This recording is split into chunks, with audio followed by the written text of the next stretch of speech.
ನಮಸ್ತೆ ಸ್ನೇಹಿತರೆ, ಇವತ್ತಿನ ರೆಸಿಪಿ ಮೆಂತೆ ಕಾಳಿನ ಕಟ್ನೆ. ಈ ಸಾಂಪ್ರದಾಯಿಕ ರೆಸಿಪಿಗೆ 2 ಚಮಚ ಮೆಂತೆ ಕಾಳನ್ನು ಉದ್ದಿನ ಬೇಳೆ,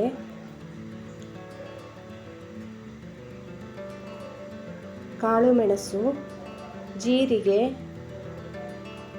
ಹಾಕಿ ಚೆನ್ನಾಗಿ ಹುರಿಯಿರಿ.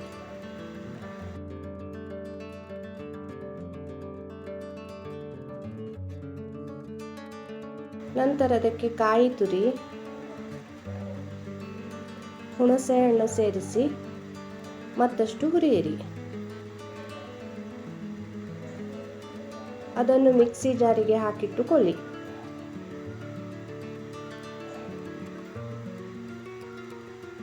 ನಂತರ ಒಣಮೆಣಸನ್ನು ಸ್ವಲ್ಪ ಎಣ್ಣೆ ಹಾಕಿ ಚೆನ್ನಾಗಿ ಹುರಿದು ಅದನ್ನು ಮಿಕ್ಸಿ ಜಾರಿಗೆ ಹಾಕಿ ಎಲ್ಲವನ್ನು ಚೆನ್ನಾಗಿ ರುಬ್ಬಿ ತೆಗೆದಿಟ್ಟುಕೊಳ್ಳಿ.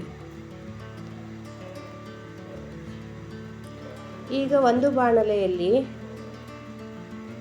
ಎಣ್ಣೆ, ಸಾಸಿವೆ,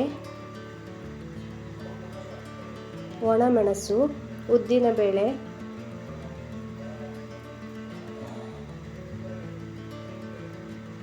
ಜೀರಿಗೆ, ಬೆಳ್ಳುಳ್ಳಿ ಹಾಕಿ ಒಂದು ಒಗ್ಗರಣೆ ತಯಾರಿಸಿಕೊಳ್ಳಿ. ತಯಾರಿಸಿದ ಒಗ್ಗರಣೆಗೆ ರುಬ್ಬಿಟ್ಟ ಮಿಶ್ರಣವನ್ನು ಸೇರಿಸಿ ಮಿಕ್ಸ್ ಮಾಡಿ. ಬೇಕೆನಿಸಿದರೆ ಸ್ವಲ್ಪ ನೀರು ಸೇರಿಸಿ ತೆಳ್ಳಗಾಗುವಂತೆ ಮಾಡಿ. ಈಗ ರುಚಿಗೆ ತಕ್ಕಷ್ಟು ಉಪ್ಪು, ಬೆಲ್ಲ ಸೇರಿಸಿ ಕುದಿಸಿದರೆ ಮೆಂತೆ ಕಾಳಿನ ಚಟ್ನಿ ಅನ್ನದೊಂದಿಗೆ ಸವಿಯಲು ಸಿದ್ಧವಾಯಿತು.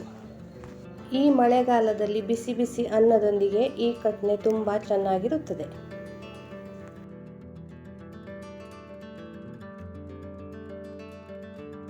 ಈ ರೆಸಿಪಿ ನಿಮಗೆ ಇಷ್ಟವಾದರೆ ಒಂದು ಲೈಕ್ ಕೊಡಿ, ಶೇರ್ ಮಾಡಿ, ತಪ್ಪದೇ ಕಾಮೆಂಟ್ ಮಾಡಿ. ಹಾಗೆ ನನ್ನ ಚಾನಲ್ಗೆ ನೀವು ಹೊಸಬರಾಗಿದ್ದರೆ ದಯವಿಟ್ಟು ಸಬ್ಸ್ಕ್ರೈಬ್ ಮಾಡಿ. ಮತ್ತಷ್ಟು ಹೊಸ ಹೊಸ ಅಡುಗೆ ರೆಸಿಪಿಗಳನ್ನು ನೋಡಿ.